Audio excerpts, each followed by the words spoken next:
Puluhan hektar lahan tebu PT Cinta Manis terbakar di beberapa titik.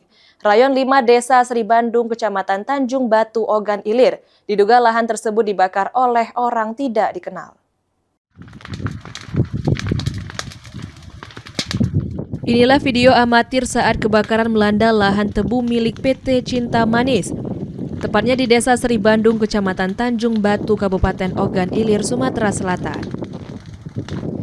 Peristiwa yang direkam warga ini terjadi pada Rabu sore 8 Juli 2026, sekitar pukul 5 sore waktu Indonesia bagian Barat. Cuaca panas dan kondisi tanaman tebu yang mengering membuat api dengan cepat menyebar dan membakar area perkebunan. Humas PT Cinta Manis, Abdul Latif, membenarkan adanya kebakaran tersebut. Pihak perusahaan menyebut kebakaran diduga terjadi akibat sabotase oleh orang tidak dikenal yang membuang sumber api dari puntung rokok.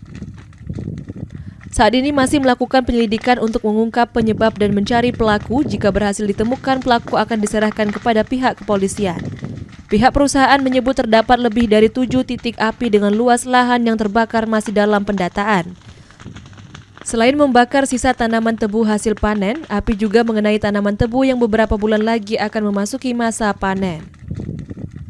Ahmad Romawi, PAL TV.